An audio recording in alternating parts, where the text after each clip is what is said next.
Good evening. I'm Eden Lane. And I'm Ken Young. Welcome to Outspoken. We have a really full program for you tonight, including the world premiere of Two Spirits and an interview with out comedian Suzanne Westenhofer. We'll also take you to Washington, D.C. for the repeal of Don't Ask, Don't Tell rally. The Center recently held Jokers, Jewels, and Justice, where they honored Denise Mayas. She is the newly appointed Director of Operations for the Office of the Vice President, which makes her the highest-ranking Latina and lesbian in his staff. We also have our regular panel discussion for you. And now our panel discussion. Returning for our panel discussion is Matt Cayley, the managing editor from Outprint, Colorado, and we also have Ryan Kendall rejoining us. Gentlemen, thanks for staying around for the panel discussion. And I wanted, if we could just go ahead and start talking about marriage equality. We know that in the past month, marriage equality became a real issue in D.C. And it's sort of taken a back seat in the headlines for a long time, but now we're talking about it again. What are your thoughts? D.C. is a very important step because it's the first time that this goes before the national government. Congress had a chance to preempt this and it didn't. It's also the first time we've seen a Human Rights Commission say, no, you can't have a ballot initiative to take away someone's rights. So it's a major step because it's bringing it to the federal level, and it's continuing to keep it in the news. While marriage equality may have kind of slipped off into the B pages for a while, we're still making progress every day, and it's still being discussed, and big things are still happening. Are you hearing about it out front at all from the readers or on the wires? Oh yeah, and our web editor keeps close track of everything that's going on with news all around the country, and especially marriage, don't ask, don't tell, and those kinds of issues. So, you know, I definitely think that it's going to be an issue for a long time. It's going to be, it may come and go, it may wax and wane, but it's going to be a pretty important issue for a lot of people for a long time.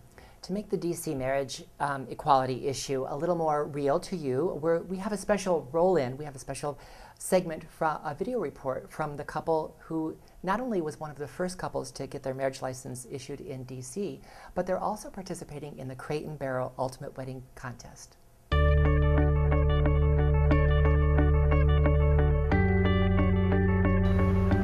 Hi, my name is Gregory. This is Jonathan. And we are entered in Crate and Barrel's Ultimate Wedding Contest, and currently we are actually in second place. We're also the 20th same-sex couple to register for our marriage license here in D.C. It was a very exciting day. Greg and I have both been working for equality for a long time, and it was very exciting to actually be able to go to the courthouse and register for our license and legally be able to get married here in D.C. It was a very exciting day. There was a lot going on, and actually when we were leaving the courthouse, it was great because we were photographed, and our picture was actually taken by Getty Photos, and it was in the New York Times and the Wall Street Journal. My parents saw it in Florida where they were staying, and Greg's parents got to see it in Chicago as well. Yeah, it was a really exciting and wonderful day, and something that was really important to us. And it just happened to also coincide with the Crate and Barrel's Ultimate Wedding Contest that we entered. We entered the contest about a little over a month ago. We saw the ad for it, and we just thought, hey, it'd be something fun to do. We never imagined that it would turn into what it has today. It's been really exciting and just a wonderful opportunity to really put a face for marriage equality out there. We've gotten so much wonderful and warm feedback from a lot of people from all over the country and all over the world. People have been sending us messages saying that they see us as an inspiration and that it's something that they're trying to aspire to. People from countries such as Bangladesh have been messaging us, talking about just how amazing it is to see a same-sex couple being allowed to get married. So it's just been really overwhelming and just amazing experience for us. People have really come out of nowhere to support us. So it's just been so heartwarming. Yeah, it's been an overwhelming experience. It's been great to have friends, new and old, coming and supporting us and really just saying, hey, this is a great couple and they're doing what needs to be done. So it's been really exciting. So if you guys haven't had a chance to vote for us, please take a second and do it. You can do it at www.ultimateweddingcontest.com. And if you want to learn more about us, you can go to www.gayultimatewedding.com. So thank you very much for supporting us, and hopefully we can win this, not only for ourselves, but also for our community and equality. Thank you.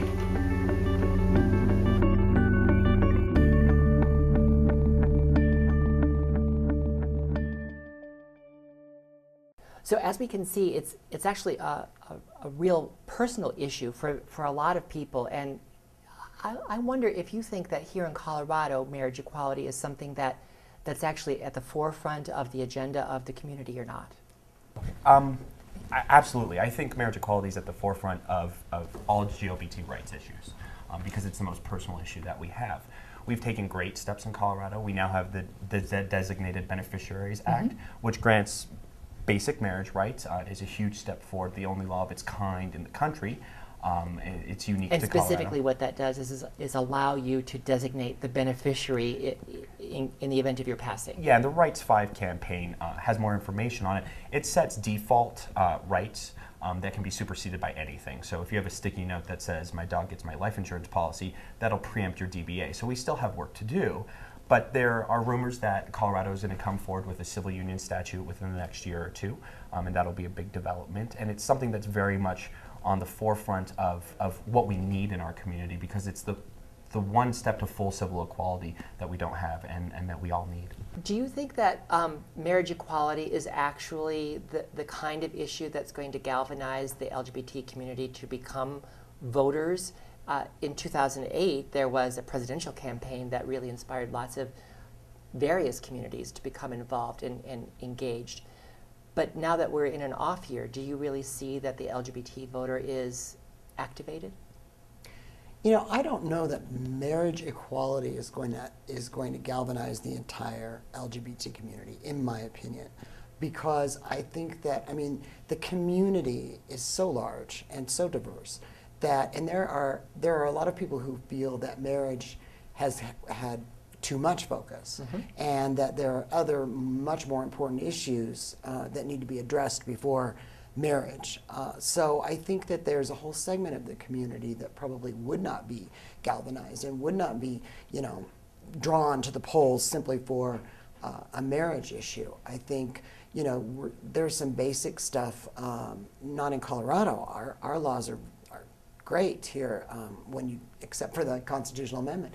But you know, there's places we're talking about public accommodations, you know, housing and employment and those kinds of things. And when you have a job and when you have a roof over your head and that kind of thing, marriage certainly is easy to talk about. But when you don't have those things and you're being discriminated against, so you can't get those things, marriage is way down on the list of your priorities. And in this current economic environment, I think for many people who may have thought it was an important issue, perhaps they're reevaluating not whether or not it is something they want to fight for, but maybe it's not top on the list? I don't know. I mean, marriage equality is the symbolic milestone to full civil equality, to say I am an equal human being to you and that I'm an equal citizen. But getting back to the point on what will galvanize LGBT voters or LGBT voters, I'm not sure LGBT issues are necessary to do that. I think that's a fundamentally American problem, and we need as a society to have a more civically minded focus, but I don't think, I don't know the statistics. I don't know if LGBT people vote in lesser numbers than their heterosexual counterparts, but I'm not sure it's a huge issue. I think it's kind of an American-wide thing that we need to talk about being good citizens and being civically engaged, and that'll motivate people to go to the polls and express their opinions. So with that said, there are a number of other issues that have been making news recently, not just the healthcare reform issues before Congress, but the Human Rights Campaign sponsored a Don't Ask, Don't Tell repeal kind of rally. We know that the repeal of Don't Ask, Don't Tell has been foremost in many minds and lots of the discussion, and it was brought to the forefront this past weekend, and we have a little video report for you from Metro Weekly magazine on the recent Don't Ask, Don't Tell repeal rally in Washington, D.C.